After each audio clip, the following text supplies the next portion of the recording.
Hello दोस्तों, आप सभी का स्वागत है मेरे चैनल निताम गुरुजी वर्ल्ड में। आज हम देख रहे हैं एनटीपीसी 2019 में पूछे गए प्रश्न पत्र। अगर वीडियो अच्छा लगे तो चैनल को जरूर सब्सक्राइब करें, वीडियो के अंत तक बने रहे, बहुत ही महत्वपूर्ण प्रश्न है। ठीक है। आज का पहला प्रश्न है, बार किसकी इकाई है? तो इसका सही आंसर हो जाएगा ऑप्शन नंबर डी, वायुमंडलीय दाब की इकाई होती है बार। ठीक है। उष्मा की इकाई क्या होती है? तो उष्मा की इकाई होती है जूल। याद रखिएगा, जूल को जे से दर्शाया जाता है। ठीक है। धारा की इकाई होता है एम्पियर। एम्पियर, ठीक है, जिसे ए से दर्शाया जाता है। तापमान की इकाई होती है केल्विन। ठीक है। क्या होती है? केल्विन होती है, जिसे के से दर्शाया जाता है। अगर वीडियो अच्छा लगे तो चैनल को जरूर सब्सक्राइब करें मेरे भाई और बहनों। नेक्स्ट प्रश्न है, ध्वनि की पिच या फ्रिक्वेंसी को मापने की इकाई क्या है? तो वो होती है ऑप्शन नंबर डी, डेसिबल होती है ध्वनि या पिच या फ्रिक्वेंसी को मापने की इकाई। ठीक है। ओम से क्या मापा जाता है? ओम से विद्युत प्रतिरोध मापा जाता है। याद रखिएगा, विद्युत प्रतिरोध, विद्युत प्रतिरोध मापा जाता है। ठीक है। कूलाम से क्या मापा जाता है? तो विद्युत आवेश मापा जाता है। विद्युत आवेश मापा जाता है, याद रखिएगा। ठीक है।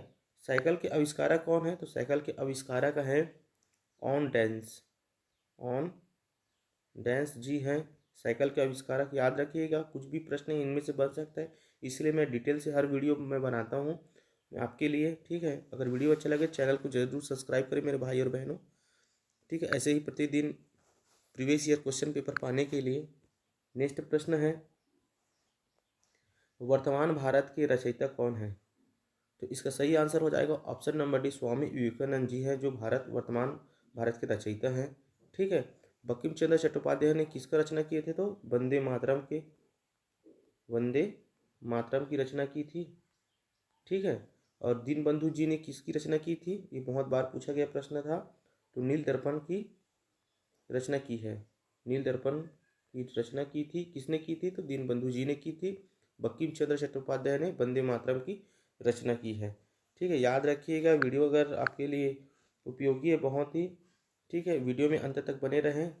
नेक्स्ट प्रश्न है, सिंधु घाटी की सभ्यता इनमें से किसके साक्ष्य के कारण आर्य पूर्व सभ्यता मानी जाती है? बताइए इसका सही आंसर क्या होगा? तो इसका सही आंसर हो जाएगा ऑप्शन नंबर ए, कला।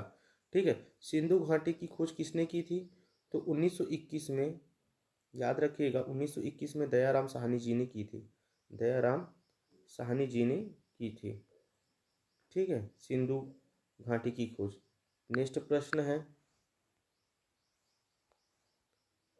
तीन प्रमुख बौद्ध स्थल रत्नगिरी, ललितगिरी एवं उदयगिरी इनमें से किस राज्य में स्थित है? तो इसका सही आंसर हो जाएगा ऑप्शन नंबर बी, महाराष्ट्र में है। और महाराष्ट्र किसकी राजधानी है? महाराष्ट्र की राजधानी क्या है? तो मुंबई है। क्या है? मुंबई है। मुंबई में इंडिया गेट कहाँ है? तो मुंबई में इंडिया गेट कहाँ स्थित है?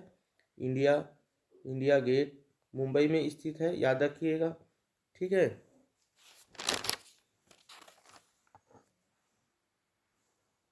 नेक्स्ट प्रश्न है,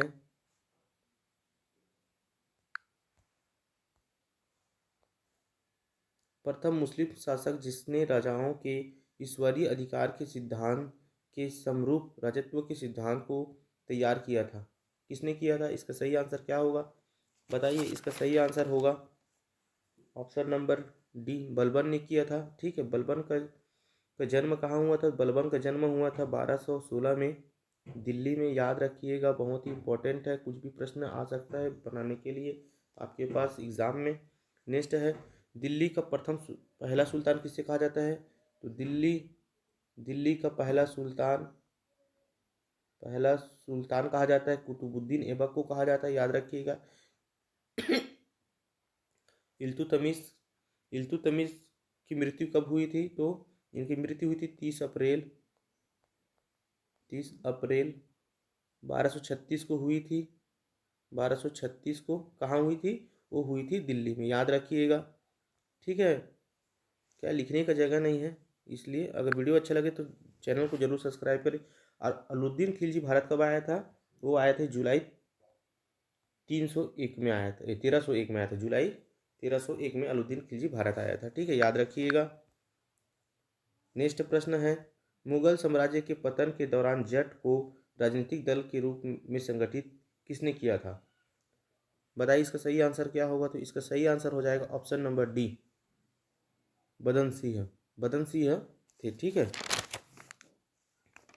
नेक्स्ट प्रश्न है, गुरु गोविंद सिंह का जन्म स्थान कहाँ है? बताइए इसका सही आंसर क्या होगा। गुरु गोविंद सिंह का जन्म स्थान कहाँ पे है? तो इसका सही आंसर हो जाएगा option number D, Patna Sahib में है। ठीक है, पटना साहिब में है। और ये सिखों के कितने नंबर के गुरु थे? सिखों के 90 नंबर के गुरु थे, याद रखिएगा। ठीक है। गुरु गोविंद सिंह का जन्म कब हुआ था? तो सन 1666 में हुआ था। सन 1666 में हुआ था पटना में। और गोविंद जी का बचपन का नाम क्या था? तो गोविंद जी का बचपन का नाम था, गोविंद जी का बचपन का नाम था गोविंद राय। गोविंद राय। ठीक है, याद रखिए, गोविंद राय था बचपन का नाम। ठीक है। और गोविंद सिंह ने खालसा पंथ की स्थापना भी की थी। ठीक है, खालसा पंथ की स्थापना भी की थी। याद रखिएगा, खालसा पंथ की स्थापना गुरु गोविंद सिंह ने की थी। कब की थी? तो सन 1699 में की थी, याद रखिएगा। ठीक है। नेक्स्ट प्रश्न है, जैन के अनुसार जैन धर्म के संस्थापक कौन था? बताइए इसका सही आंसर क्या होगा। तो इसका सही आंसर हो जाएगा ऑप्शन नंबर ए, ऋषभदेव है। ठीक है। जैन धर्म के प्रथम गुरु कौन थे? तो ऋषभदेव थे। जैन धर्म के प्रथम गुरु ऋषभदेव थे। और जैन धर्म के अंतिम गुरु कौन है? तो महावीर स्वामी जी हैं, जो 24वें नंबर के थे। याद रखिएगा, बहुत ही इंपॉर्टेंट है। ठीक है। नेक्स्ट प्रश्न है,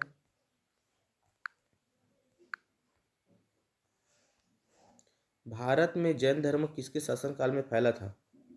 बताइए, भारत में जैन धर्म किसके शासनकाल में फैला था? तो इसका सही आंसर हो जाएगा option number B, Chandragupta Maurya के शासनकाल में फैला था। ठीक है, याद रखिएगा। ठीक है। हर्षवर्धन का जन्म कब हुआ था? तो हर्षवर्धन का जन्म हुआ था 4 जून 590 को हुआ था। 4 जून 590 को हुआ था। ठीक है। भारत और चंद्रगुप्त को क्या कहा जाता है? भारत का प्रथम मौर्य। भारत का प्रथम राजा किसे कहा जाता है?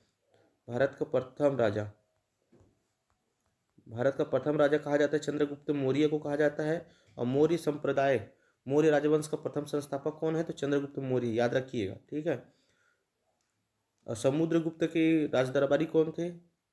समुद्रगुप्त के राजदरबारी कवि कौन थे? तो हरिसेन थे। हरिसेन जी थे। ठीक है, राजदरबारी कवि। ठीक है। समुद्रगुप्त के, चंद्रगुप्त विक्रमादित्य किसके पुत्र थे? तो समुद्रगुप्त के, याद रखिएगा, समुद्रगुप्त के पुत्र थे। ठीक है। अगर वीडियो अच्छा लगे तो चैनल को जरूर सब्सक्राइब करें, ऐसे ही डिटेल से वीडियो पढ़ने के लिए, जानने के लिए, देखने के लिए। भारत में अंग्रेजों की राजनीतिक शुरुआतों इनमें से किस युद्ध से की जा सकती है? बताइए इसका सही आंसर क्या होगा। बताइए इसका सही आंसर क्या होगा 40 का। तो इसका सही आंसर हो जाएगा ऑप्शन नंबर बी, प्लासी की युद्ध। ठीक है। और प्लासी का युद्ध कब हुआ था?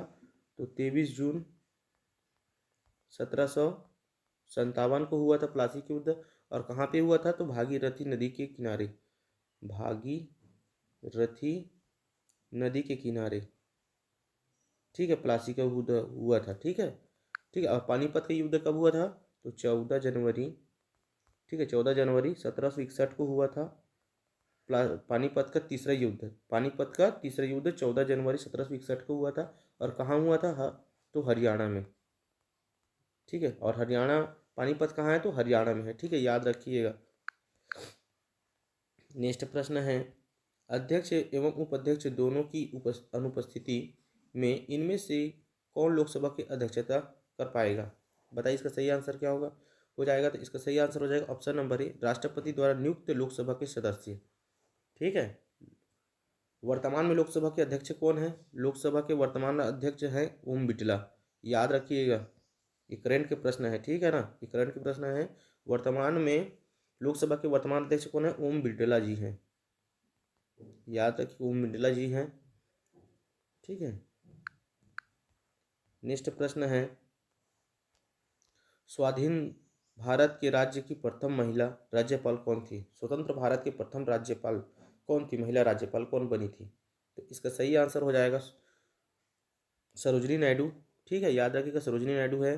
कब बनी थी? तो 15 अगस्त 1947 को बनी थी। और कब तक बनी थी? तो 2 मार्च 1949 तक। ठीक है, याद रखिएगा 2 मार्च 1949 तक की बनी थी। और कहाँ की बनी थी? तो उत्तर प्रदेश, उत्तर प्रदेश। ठीक है। और सरोजिनी नायडू को क्या कहा जाता है? तो सरोजिनी नायडू को कहा जाता है भारत की कोकिला। क्या कहा जाता है? कोकिला। याद रखिए, भारत की कोकिला किसे कहा जाता है? भारत की कोकिला तो सरोजिनी नायडू को कहा जाता है। ठीक है, याद रखिएगा। नेक्स्ट प्रश्न है, रेलवे की आय का मुख्य स्रोत क्या है? बताइए इसका सही आंसर क्या हो जाएगा। रेलवे की आय की मुख्य स्रोत क्या है? तो इसका सही आंसर हो जाएगा ऑप्शन नंबर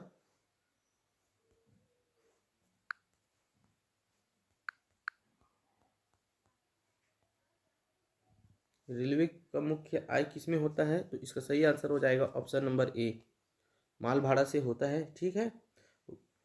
भारत में रेलवे की शुरुआत कब हुई थी?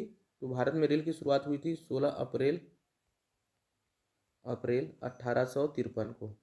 ठीक है, 1853 को किसके शासनकाल में हुआ था? इनके जनक किन्हें कहा जाता है? भारत में रेल का जनक किन्हें कहा जाता है? लॉर्ड डलहौजी को। किन्हें कहा जाता है? लॉर्ड डलहौजी को कहा जाता है। डलहौजी को कहा जाता है। ठीक है, लॉर्ड डलहौजी को कहा जाता है।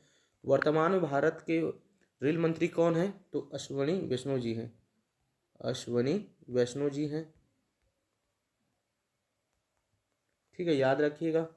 और प्रथम रेल मंत्री कौन थे भारत के? तो वो थे जॉन मथाई, जॉन मथाई जी।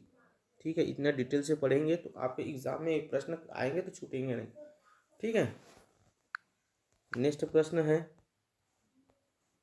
इनमें से कौन सा राज्य ऊनी वस्त्रों का अग्रणी उत्पादक है? बताइए, बताइए इसका सही आंसर क्या होगा। तो इसका सही आंसर हो जाएगा option number B, sorry,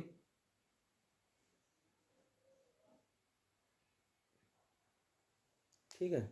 Himachal Pradesh किसके लिए जाना जाता है? तो हिमाचल प्रदेश जाना जाता है सेब के लिए। ठीक है। राजस्थान में किसके लिए जाना जाता है?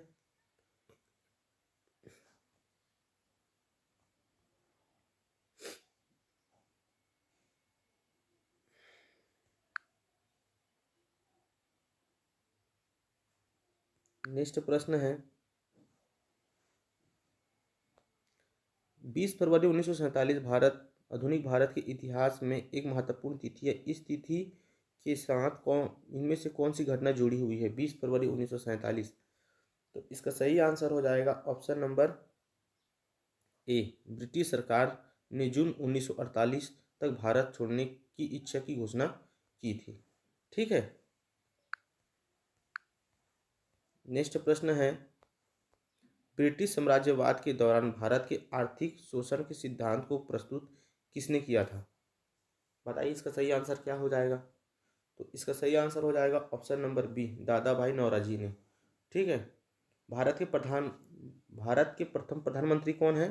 तो जवाहरलाल नेहरू जी थे प्रथम प्रधानमंत्री। ठीक है, प्रथम पीएम थे। ठीक है, याद रखिएगा। और इनका जन्म कब हुआ था जवाहरलाल नेहरू जी का? तो 14 नवंबर 1879 को हुआ था। ठीक है, और इलाहाबाद में। ठीक है, कहाँ हुआ था? तो 14 नवंबर 1889 को इलाहाबाद में हुआ था, पंडित जवाहरलाल नेहरू जी का, जो भारत के प्रथम पीएम थे। ठीक है, याद रखिएगा। और स्वतंत्र भारत के जन्म लेने वाले प्रथम प्रधानमंत्री कौन है? तो नरेंद्र मोदी जी हैं। याद रखिएगा, नरेंद्र मोदी जी हैं, जो वर्तमान में भारत के पीएम हैं।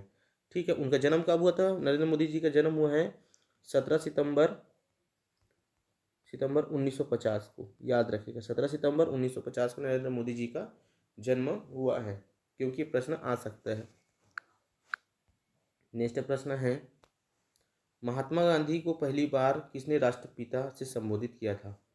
बताइए इसका सही आंसर क्या हो जाएगा। तो इसका सही आंसर हो जाएगा option number D, Subhash Chandra Bose ji ने महात्मा गांधी को राष्ट्रपिता से संबोधित किया था। ठीक है। वर्तमान में भारत के राष्ट्रपति कौन है? तो वर्तमान में भारत के राष्ट्रपति है द्रौपदी मुर्मू जी। द्रौपदी मुर्मू जी हैं। ठीक है, ये कहाँ की हैं? तो उड़ीसा की है। ठीक है, और ये भारत के कितने नंबर के राष्ट्रपति बने हैं? तो 15वें नंबर के राष्ट्रपति बने हैं। ठीक है, याद रखिएगा। प्रश्न नंबर 73 है, ईस्ट इंडिया कंपनी की स्थापना किसके शासनकाल में हुई थी? ईस्ट इंडिया कंपनी की स्थापना, तो इसका सही आंसर हो जाएगा ऑप्शन नंबर बी, अकबर के शासनकाल में हुई थी। ठीक है, ईस्ट इंडिया कंपनी भारत में कब आई थी? तो 31 दिसंबर, कब स्थापना हुई थी? 31 दिसंबर 1600 को हुई थी। याद रखिएगा। इनका पहला गवर्नर कौन था? ईस्ट इंडिया कंपनी का पहला गवर्नर था लॉर्ड वारेन हेस्टिंग। ठीक है, याद रखिएगा। नेक्स्ट प्रश्न है, इनमें से किस राजपूत वंश के ने अकबर के समक्ष समर्पण नहीं किया? इनमें से किस राजपूत वंश ने अकबर के समक्ष समर्पण नहीं किया? बताइए इसका सही आंसर क्या होगा? तो इसका सही आंसर हो जाएगा ऑप्शन नंबर डी, सिसोदिया। ठीक है, और अकबर का जन्म कब हुआ था? तो अकबर का जन्म हुआ था 15 अक्टूबर 1542 को। 1542 को हुआ था। कहाँ हुआ था? तो उमरकोट में हुआ था। ठीक है, उमरकोट कहाँ है? तो पाकिस्तान में है। याद रखिएगा। ठीक है, नेक्स्ट प्रश्न है,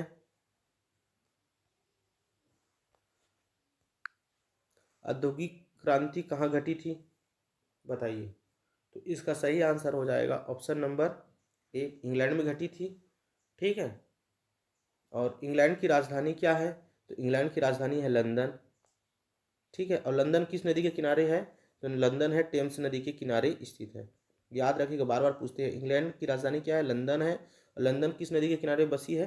तो टेम्स नदी के किनारे बसी हुई है। ठीक है, जर्मनी की राजधानी क्या है? तो बर्लिन है। बर्लिन है। ठीक है, और यहाँ की मुद्रा क्या है? तो यूरो है।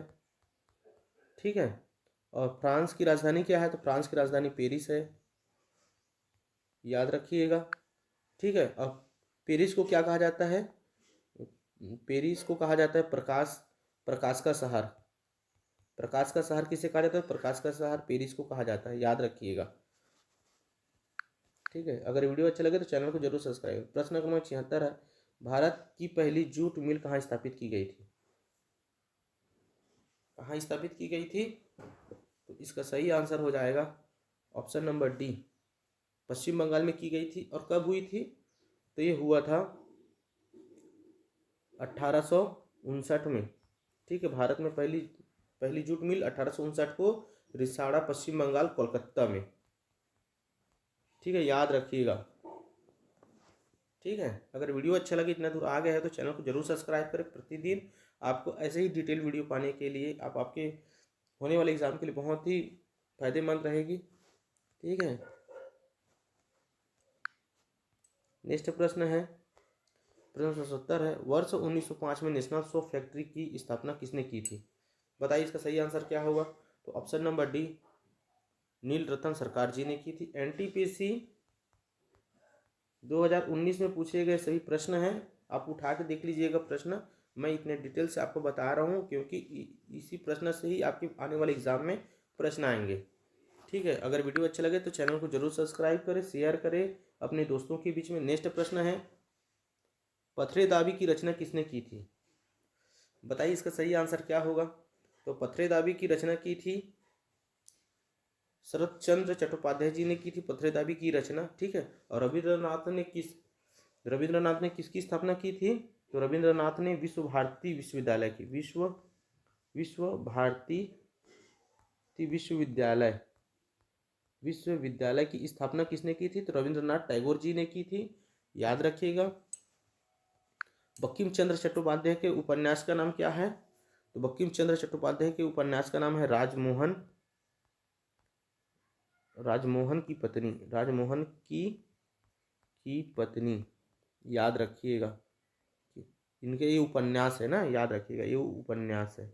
उपन्यास लिखी थी राजमोहन की पत्नी बंकिम चंद्र चट्टोपाध्याय ने। ठीक है, और कब लिखी थी? तो 1864 को।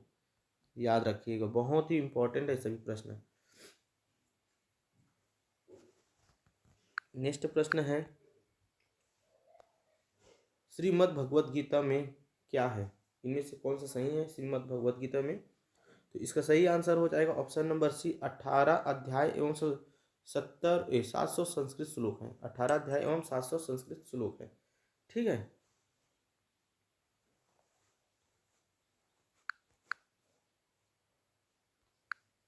नेक्स्ट प्रश्न 81 है, केटू कहाँ स्थित है? बताइए इसका सही आंसर क्या होगा? तो इसका सही आंसर हो जाएगा ऑप्शन नंबर ए, काराकोरम श्रेणी में स्थित है। ठीक है। पाकिस्तान और चाइना के बॉर्डर में स्थित है। पाकिस्तान और चाइना के बॉर्डर में स्थित है, याद रखिएगा। ठीक है, दोनों की इसमें सीमा में लगे हुए हैं। और इसका ऊंचाई कितनी है? इसकी ऊंचाई है 8611 मीटर। 8611 मीटर इसकी ऊंचाई है केटू का। ठीक है। इसे किस नाम से जाना जाता है? तो इसे माउंट गॉडविन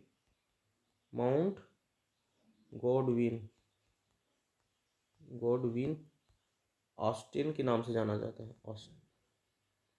ठीक है, याद रखिएगा, थोड़ा लिखने में मिस्टेक हो रहा है। ठीक है। और इसे दुनिया का दूसरा नंबर का ऊंचा पर्वत माना जाता है। दुनिया का दूसरा नंबर का पर्वत माना जाता है ऊंचा में। ठीक है, याद रखिएगा। मेरे पास लिखने की सुविधा नहीं है मेरे भाई और बहनों। अगर आप लोग सपोर्ट करोगे तो मैं आपके लिए बहुत कुछ करूँगा। ठीक है, सुविधाएं उपलब्ध कराऊंगा ही, अगर आप सभी लोग सपोर्ट करोगे तो। ठीक है, अभी मैं नया हूँ। नेक्स्ट प्रश्न है, भारत में प्रथम इस्पात संयंत्र की स्थापना कहाँ की गई थी? भारत में प्रथम इस्पात संयंत्र की स्थापना कहाँ की गई थी? तो इसका सही आंसर हो जाएगा ऑप्शन नंबर सी, कुल्टी, पश्चिम बंगाल में। ठीक है। और कब की गई थी? तो 1907 में की गई थी। 1907 में की गई थी। और किसने की थी? तो जमशेदपुर टाटा जी ने।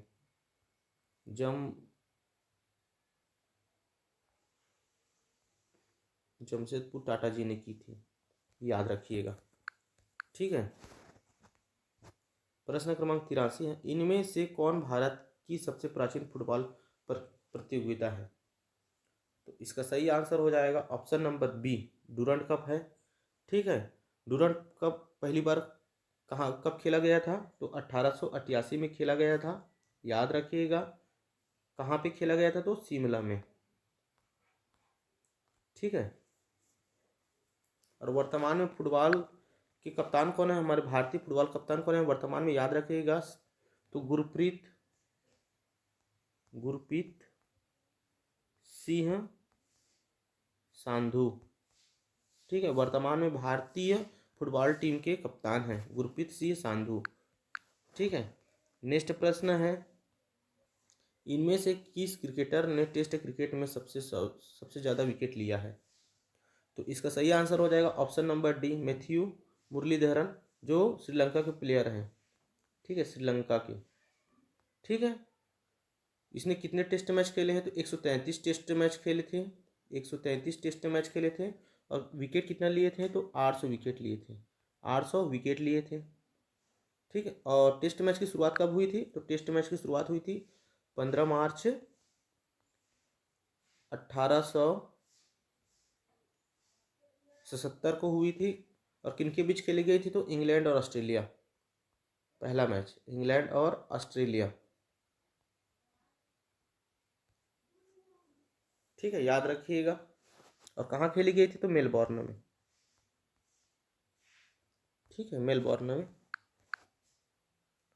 नेक्स्ट प्रश्न है, भारत के सर्वोच्च न्यायालय के मुख्य न्यायाधीश का नाम क्या है? ठीक है। तो वर्तमान का देखिए तो 2019 का है। तो वर्तमान में जो सर्वोच्च न्यायालय के न्यायाधीश के हैं वो है न्यायमूर्ति संजीव खन्ना। याद रखिएगा, ये वर्तमान के ना, न्यायमूर्ति संजीव खन्ना। ठीक है। और कितने नंबर के हैं? तो 51 नंबर के हैं, कुछ भी पूछ सकता है। ठीक है। नेक्स्ट प्रश्न है, भारत में टेलीग्राम तार के माध्यम से संदेश भेजना बंद कब किया गया था? तो इसका सही आंसर हो जाएगा ऑप्शन नंबर बी, 14 जुलाई 2013 को। ठीक है। और प्रारंभ कब हुआ था? तो 1852 में हुआ था प्रारंभ। ठीक है, 1852 में हुआ था। किसके शासनकाल में हुआ था? तो लॉर्ड डलहौजी के शासनकाल में। डलहौजी, लॉर्ड डलहौजी के शासनकाल में हुआ था। ठीक है, और किनके बीच में हुआ था पहला? तो कोलकाता से आगरा, कोलकाता से आगरा। ठीक है, कोलकाता से आगरा के बीच में प्रथम तार सेवा प्रारंभ की गई थी। और कितने मीटर, कितना मील तार बिछाया गया था? तो 800 मीटर, 800 मील लंबा तार बिछाया गया था, 800 मील। ठीक है, याद रखिएगा, ये सब सुनते रहिए और देखते रहिए और लिखते चलिए। ठीक है, नेक्स्ट प्रश्न है, इनमें से किस देश को उगते सूरज का देश कहा जाता है? तो इसका सही आंसर हो जाएगा ऑप्शन नंबर सी, जापान। ठीक है, जापान को उगते हुए सूर्य का देश कहा जाता है। और जापान की राजधानी क्या है? तो जापान की राजधानी है टोक्यो। याद रखिएगा, जापान की राजधानी क्या है? टोक्यो है। जापान में परमाणु बम सर्वप्रथम कब गिराया गया था? परमाणु बम पहले गिराया गया था 6 अगस्त को। ध्यान से सुनिए, 6 अगस्त को, 6 अगस्त 1945 को गिराया गया था पहला पहला बम। और दूसरा बम गया था 9 अगस्त 1945 को। ठीक है, लगातार 2-3 दिन के बाद गिराया गया था। ठीक है, पहला बम का नाम क्या था? प्रथम बम का नाम था लिटिल बम, लिटिल बॉय था। ठीक है, और इसको कहाँ गिराया, प्रथम कहाँ गिराया गया था? तो हिरोशिमा में गिराया गया था, हिरोशिमा में। ठीक है, प्रथम पहला जब जब बम गिराया गया था परमाणु बम, तो हिरोशिमा में गिराया गया था, वो था लिटिल बम। ठीक है, दूसरा गिराया गया था 9 अगस्त 1945 को नागासाकी में, नागासाकी में, याद रखिएगा, नागासाकी में गिराया गया था। उस बम का नाम क्या था? दूसरा बम का नाम था फैटमैन, फैटमैन, याद रखिएगा। ठीक है, यही सब चीज़ आएंगे और बाद में आप लोग बोलोगे वीडियो नहीं देखे हैं, हमारे एग्जाम में ये प्रश्न आया था, वैसा हुआ वैसा हुआ, तो फिर आप जानो। ठीक है, लेकिन यही सब चीज़ आ सकता है एग्जाम में और इससे बाहर कुछ नहीं। नेक्स्ट प्रश्न है, साधारण मिट्टी के पात्रों में रखा गया पानी शीतल रहता है क्योंकि क्योंकि छिद्रों से पानी निकलते हुए वाष्पित होता रहता है। ठीक है, इसका सही आंसर है। नेक्स्ट प्रश्न है, इनमें से कौन संविधान सभा की ड्राफ्टिंग कमेटी का सलाहकार था? तो इसका सही आंसर हो जाएगा option number D, Bhimrao Ambedkar ji थे। ठीक है, ठीक है, हमारे भारत में वर्तमान में भारत संविधान में कितने अनुच्छेद हैं? तो 448 अनुच्छेद हैं। ठीक है, याद रखिएगा, 25 भाग हैं, 448 अनुच्छेद हैं, 25 भाग हैं, 12 अनुसूची हैं। कितने हैं? 12 अनुसूची हैं, याद रखिएगा। ठीक है, और 26 नवंबर 1949 को संविधान सभा ने इसे अपनाया था। ठीक है, और लागू कब किया गया था? तो 26 जनवरी 1950 को। लागू कब हुआ था? तो 26 जनवरी 1950 को लागू किया गया था। और जब लागू हुआ उस समय अनुच्छेद कितना था? तो 395 अनुच्छेद था उस समय, और 8 अनुसूची थी, याद रखिएगा, 8 अनुसूची थी। ठीक है, नेक्स्ट प्रश्न है, भारतीय संविधान में भारत को एक धर्मनिरपेक्ष राज्य घोषित किया, इसका तात्पर्य क्या है? तो इसका सही आंसर हो जाएगा ऑप्शन नंबर सी, राज्य धर्म को नागरिक की निजी मसला समझता है और इस आधार पर कोई भेदभाव नहीं करता है। ठीक है, भारत में वर्तमान में कितने मौलिक अधिकार हैं? तो याद रखिएगा, 6 मौलिक अधिकार हैं। कितने हैं मौलिक अधिकार? भारत में 6 मौलिक अधिकार है। पहला है समानता का, पहला समानता है। दूसरा क्या है? दूसरा है स्वतंत्रता का। ठीक है, याद रखिएगा भाई, पहला समानता, दूसरा स्वतंत्रता, तीसरा है शोषण का। ठीक है, अधिकार जोड़ना लास्ट टाइम में, शोषण का है। चौथा है धार्मिक का। ठीक है, पांचवा है शिक्षक अधिकार है, शिक्षक का अधिकार। और छठवा है संवैधानिक अधिकार, संवैधानिक। अगर इसे सब चीज़ को डिटेल से पढ़ना है तो चैनल को जरूर सब्सक्राइब करें। ठीक है, ठीक है, पहला अनुच्छेद कितने में आता है? तो 14 से 18 में आता है। ठीक है, दूसरा आता है जो बताया ना, समानता आता है 14 से 18। स्वतंत्रता आता है अनुच्छेद 19 से 22 में। शोषण का अधिकार आता है 23 से 24 में। ठीक है, और धार्मिक का अधिकार आता है 25 से 28 अनुच्छेद में। ठीक है, और शिक्षा का अधिकार आता है 29 से 30 अनुच्छेद में, 29 से 30 में। ठीक है, और संवैधानिक उपचार का अधिकार आता है 32 में, याद रखिएगा। ठीक है, इतना डिटेल से मैं बता रहा हूँ, इतना तो आपको बनता है कि चैनल को जरूर सब्सक्राइब करें, लाइक करें और दोस्तों के बीच में जरूर शेयर करें। ठीक है।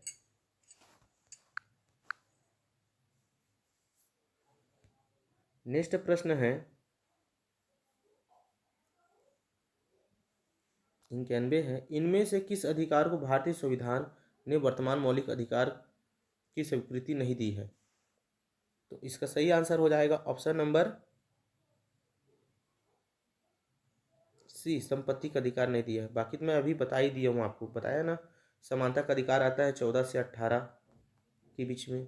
ठीक है। स्वतंत्रता का अधिकार आता है 19 से 22 में। ठीक है। फिर से एक बार और बता देता हूँ। शोषण का आता है आपका 23 से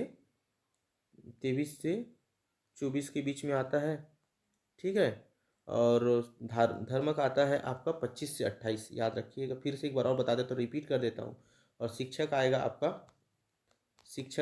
29 से 30। ठीक है। और संवैधानिक का 32 में, याद रखिएगा। अगर वीडियो आपके लिए हेल्पफुल है तो चैनल को जरूर सब्सक्राइब करें। ठीक है। मज़े मज़े में पढ़ते हैं और यही सब प्रश्न आएगा। ठीक है। जल्द से आपको एग्ज़ाम में निकल जाएगा और एग्ज़ाम में आपका चयन भी जरूर होगा। नेक्स्ट प्रश्न है, भारत में पहली महिला पर्वतरोही जिसने माउंट एवरेस्ट की शिखर पर चढ़ी थी, कौन थी? तो इसका सही आंसर हो जाएगा option number B, Bachendri Pal ji थी। ठीक है। माउंट एवरेस्ट की ऊंचाई कितना है? माउंट एवरेस्ट की ऊंचाई है 8,840 मीटर इसकी ऊंचाई है। ठीक है। प्रथम भारतीय कौन है जो चढ़े थे? तो प्रथम भारतीय हैं शेरपा। ठीक है। याद रखिए, शेरपा तेजांगी जी हैं। और कब चढ़े थे? तो 20 मई 1965 को।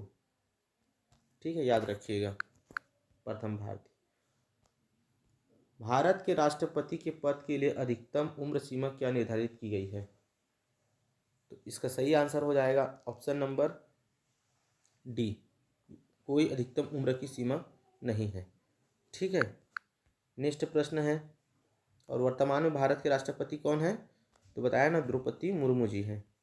द्रौपदी मुर्मू जी हैं, याद रखिएगा। प्रश्न 94, भारत के राज्य का राज्य पालक प्रमुख कौन होता है? तो इसका सही आंसर हो जाएगा ऑप्शन नंबर डी, मुख्य सचिव भारत सरकार, याद रखिएगा।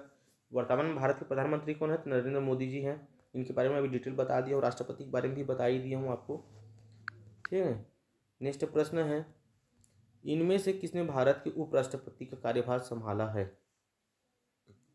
तो इसका सही आंसर हो जाएगा ऑप्शन नंबर बी।